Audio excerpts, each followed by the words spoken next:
Recently, I made a video essay exploring the webcomic Two Kinds. If you've clicked on this video, then you've hopefully already watched that video essay. If you haven't, stop watching this nonsense and go do that. This video is just a little follow-up of some various things I missed or didn't talk about in the original video. Consider it the bonus feature. Mainly, it's an excuse to ramble about Two Kinds for a little longer, and to get another video out. There are some things people have pointed me towards that I want to talk about, as well as things I just didn't have time to talk about in the main video.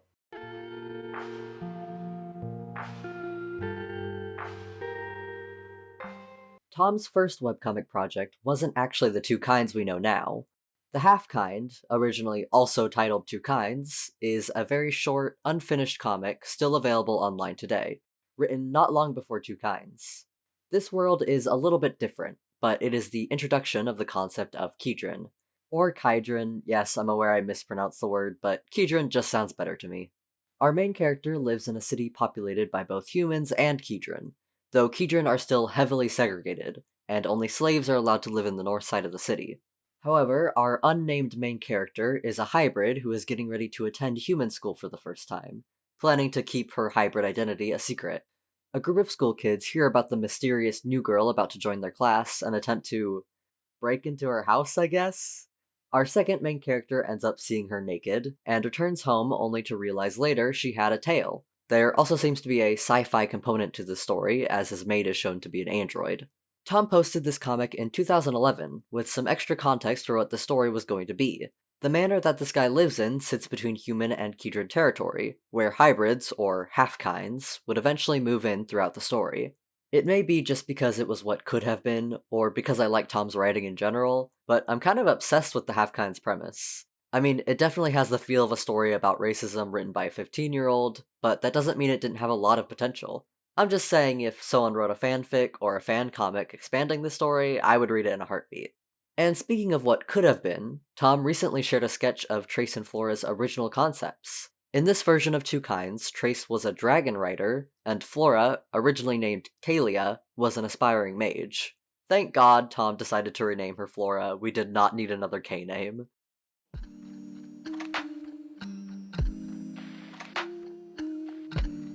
In the comments of the last video, Shoeless Merchant described a Chapter 6 that differed from what is in the Two Kinds comic now, which is still viewable on Comic Genesis. Turns out there were quite a few changes Tom made to the original chapters of Two Kinds. I actually remember this original Chapter 6, so it was probably the version I first read. But the earlier chapters had differences that I definitely didn't see, including many pages that were originally uncolored. So let's go over some notable changes I found interesting. In Chapter 1, Flora tackles Trace instead of glomping him. Very silly of Tom to make the correction to glomping. In Trace's dream, he sees a tiger attacking a village instead of a wolf. The change to a wolf better sets up his first encounter with Scythe, and is also more accurate to the current Kydron conflicts in Two Kinds. On page 16, Scythe calls Trace a kid, potentially implying Trace was meant to be younger originally. In Chapter 2, Scythe says Trace has killed hundreds of thousands, changed to hundreds in the newer version. However, the newer version does not change Ephemeral saying the same thing in Chapter 6. On page 46, Keith calls Flora a bitch instead of a flea bag. Similarly, Ephemeral originally called Flora a Kydron bitch as well. Probably for the best this was changed. In Chapter 3, Trace has tiger-striped boxers instead of hearts. Depending on how you interpret it, it could be either hilarious or terrifying for Grand Templar Trace to own tiger-striped boxers. Chapter 5 shows Keith's and Ecker's height and weight. Based on Keith's ref sheet, his height has actually stayed the same, but his weight was increased. Our biggest change is in Chapter 6, Part 1. Instead of it beginning with Trace's narration, the chapter is introduced with Flora telling Ephemeral what happened. I'm guessing he changed this for stylistic consistency, as Trace narrates at other times during the comic, but I actually quite like this original version. Another big change is in Chapter 6, Part 2, in which Ephemeral mentions Trace was hunting Flora down before his memories were taken, and that's how he knew her name in the beginning of the comic. It's hard to say if this was removed as a retcon or because we're just not supposed to know that, but it's interesting that Trace knowing her name in the beginning wasn't changed. In Chapter 7, some of Trace's dialogue reflects some of his older self, but this was changed. And when he does have some old Trace thoughts in Chapter 8, they're recolored to black speech bubbles. The final noticeable difference is at the end of Chapter 8, where we see Trace was practicing transformation magic. I mentioned in the video that I had first read Two Kinds on iFunny about 10 years ago. Well, after a couple people mentioned they had also read it on iFunny, strangely enough, I managed to track down the original account I read it on. There are no longer any posts on it, but the account is still up. Sea Sparrow actually had multiple accounts reposting webcomics. Pretty silly considering all these comics were free to view, and Sea Sparrow got nothing from posting them, except I guess getting young people like me interested in webcomics. This account, I remember, posted Better Days and Original Life. Two furry comics I have no interest in revisiting, but this other one unlocked a core memory. Dreamkeepers is a comic I remember absolutely loving as a kid, though I can't remember a single thing about it now. For those who have read it, let me know if it's worth revisiting. So, Sea Sparrow, whoever you are, thanks for introducing me to the world of webcomics. For those who were on iFunny in 2015 reading these comics, if you ever knew a kid by the name of Trico Kitty or Flygon Lover, no you didn't.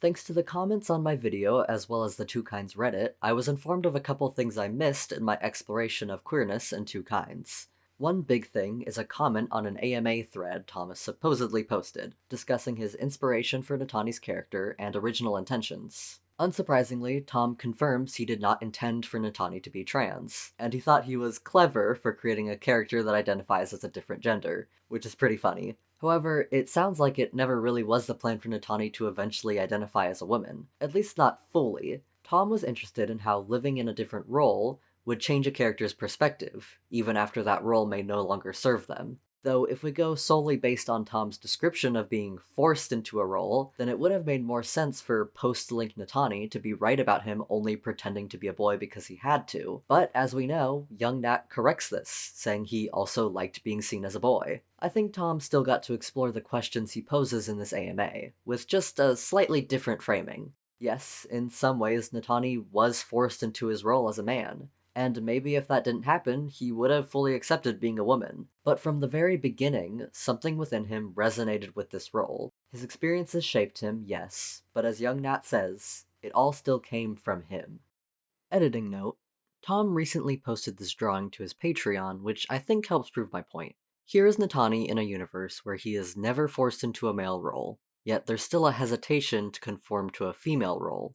That's not inherently trans by any means. People respond to not fitting into gender roles in many different ways. But the clothes certainly imply he might not be comfortable with his body in this universe either. Regardless of if this Natani is trans or not, the call to defy gender roles was always there, and that's what really matters.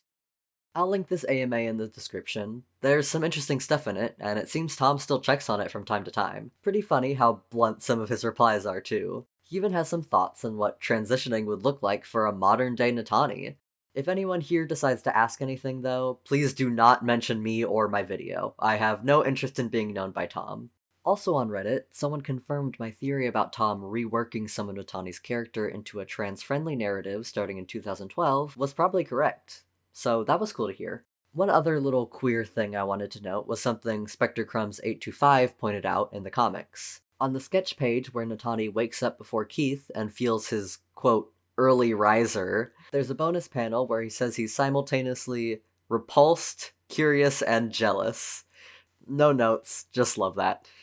I want to thank everyone for the reception on my Two Kinds video. Doing something like this has been a dream of mine since I was a kid, and it's genuinely mind-blowing to see it become a bit of a reality. There are other Two Kinds related things I could talk about, like the many alternate universe sketches and comics Tom has made on his Patreon, but I think it's time I let Two Kinds go and move on to other projects. I have a lot of future projects planned, but for context, the Two Kinds video took me nearly 10 months to make. I'm really hoping it does not take me that long to make another video, but I can't make any promises. The project I'm currently working on is a full retrospective of Star vs. the Forces of Evil, something I've been wanting to make for a few years now, as I have a lot of thoughts about that show. If you're interested in flawed but fascinating anti-colonial narratives and a bit of fandom analysis, I hope you'll stick around for that video. But I recognize some of you are hoping to see more about webcomics, particularly queer ones. And I do have a few comics I would like to talk about eventually. If you have suggestions for other comics, don't comment them here. Instead, comment on this community post on my channel and I will be much more likely to check them out. But if you want to see from me before then, another goal I have for 2025 is to start streaming Pokemon.